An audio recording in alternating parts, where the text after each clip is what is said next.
Hello and welcome to another episode of the Citizen Annan Show. Last time, in the first episode, we reflected on justice and freedom, I would like to call it, the emblem that encapsulates what Ghana is about. We left it as let's now all be committed to justice first. And from justice emanates the freedom. So we flipped our emblem the other way around. This episode, I want us to look at a little bit of how. It's very easy to talk. It's very easy to say, oh yes, of course, we should commit to justice. We should commit to freedom. And it's there in our emblem, and our forefathers had thought it through. Kwame Nkrumah and the freedom fighters of Africa were all about freedom. But how is it that we can bring it to bear in our individual lives? And how can we make it so that we implement some of these lofty ideas? Now, I think many philosophers, many gurus, many religious people have said that be the change you want to see. That anything you really want to manifest as an individual, as a group, as a community, the change has to start with you. In other words, today's episode is going to be largely about personal responsibility. And we have to ask ourselves, what are we responsible for? Who are we? And the important question is, who am I? What can I do? Now, what this suggests is that we are going to have to change, ultimately, our individual attitudes that will then be manifest in a certain behavior. Personal responsibility. In other words, if I can entice you, help you, persuade you, that the days of blaming others is over. What do we normally hear in our life today, particularly in the political leadership stakes? Ever since I was a child, we all had great opinions and great accusations of our leaders. Oh, Kwame Nkrumah was like this. He should have done this. After that came the National Liberation Council. They should have done that. When Buzia came, he wasn't a bad leader. Right through to Jerry Rawlings did this, that. And what I've observed in these last 5 decades or so is I never hear anybody,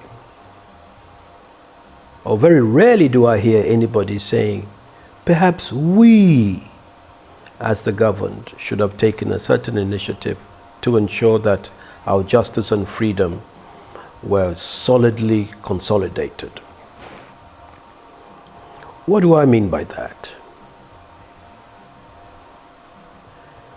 You see, it's easy to point fingers, and as our traditional saying says, that when you're pointing one finger, the other 4 are pointing towards you yourself. So this episode, I'm really going to invite you to look at yourself, and I will also look at myself, and start to really shape out what it is that we can do to achieve a success for this project we call Ghana. It's very important because I think we all want the most sincere, the most committed, the most capable leadership. Whatever we do, whether it's political leadership, whether it's leadership in the church, whether it's leadership in our institutions or at school or traditional authorities. But we have to ask ourselves, what is our contribution to having that excellence in leadership? Do we have a role? Or as I often put it to my friends, how can you expect to be led by the angel Gabriel when you yourself are playing with the devil? And that implies that in any group, the leadership we get is a reflection on who we are. Let me say that again. The leadership that we have in Ghana today is a reflection on who we are, what we think, and what we do. So, in a sense, if things aren't going well, you should, in the first instance, look at self. What is it that I, as an individual, could have done to improve the situation, to stop some of the things that are going on?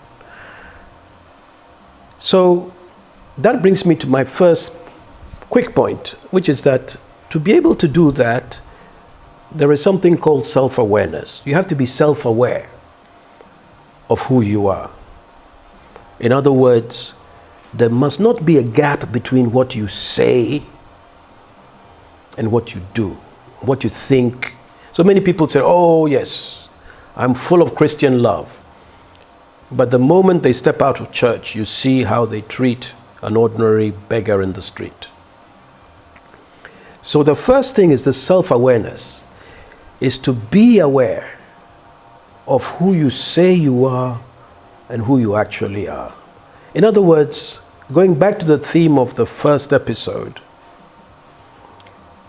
if you're seeking justice, if you're seeking freedom, make sure that your actions are strictly linked to the notions of freedom, to the notions of justice.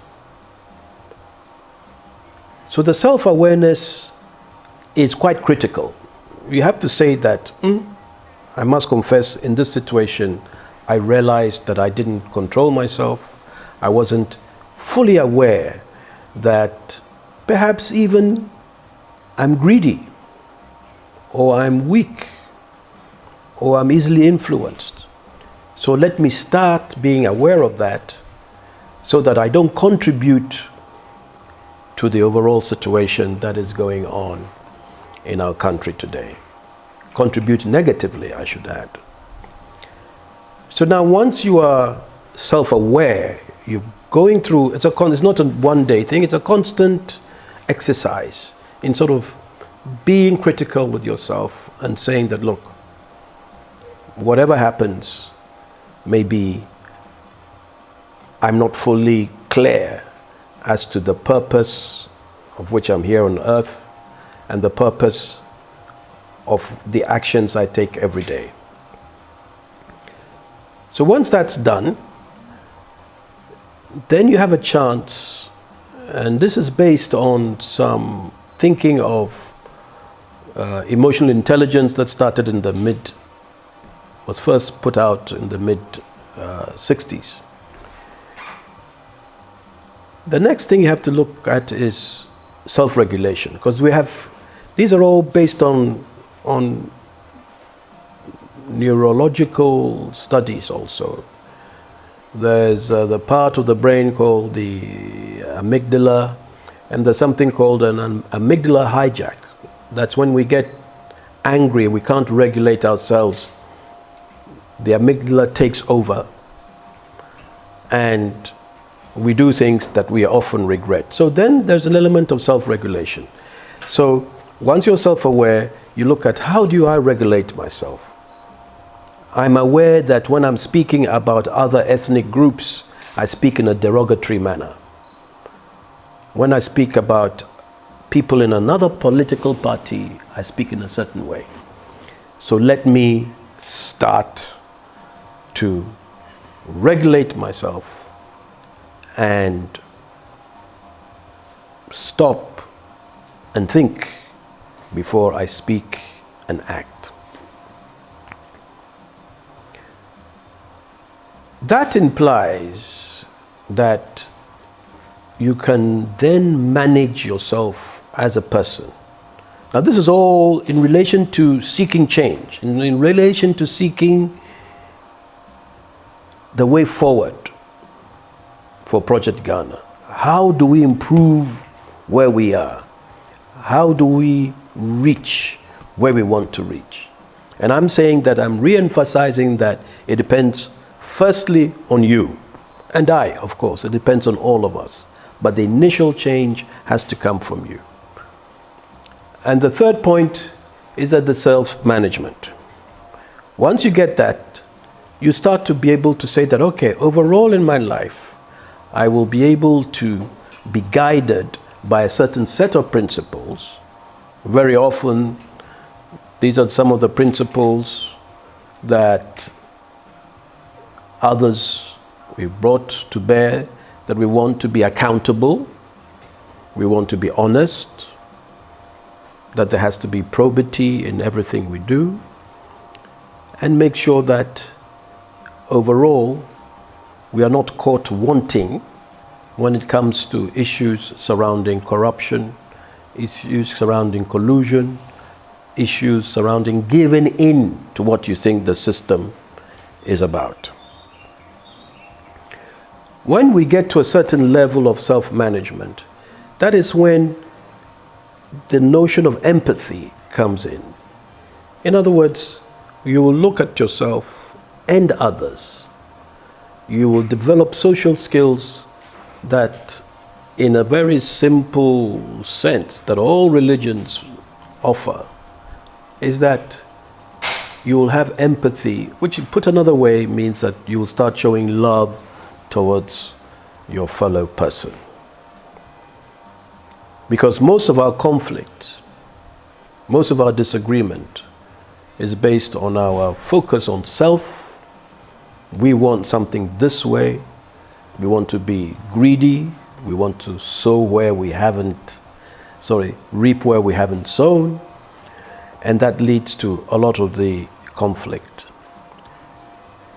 So this social skill that you will develop in self will make you a leader. It will make you a leader in your family, at your workplace, in your community, and if you're part of a political system, a true leader in a party, whereby you can start to shape the thinking based on the solid principles that you've developed. But the most important thing is that you won't even have to speak that much. You'll have to show through your change of attitude and your daily behavior that you are a leader that has the social skills, that has the empathy and understanding that brings about the key thing we're talking about, that underpins how Ghana can move forward, which is justice, social justice, economic justice, and justice in all our systems and structures. So it's about ultimately taking self-responsibility, stop blaming others. So just to recap, this episode, we'll have to conclude that you, me, us as individuals, today we are specifying the individual effort that has to take place. We have to go through a change of attitude, which is internal. We shift our minds to say that we are going to A, be more self-aware of who we are as Ghanaians, as black people, as Africans. B, we're going to regulate ourselves we're going to manage ourselves in a way that we can develop the social skills to interact with our brethren, and then manifest that, so that you don't have to say anything to anybody, but people around you, people afar, will see and they said, there is Madam Erefua over there. Today we see in her that she's changed her behavior, and her behavior leads to better justice for all the people around her.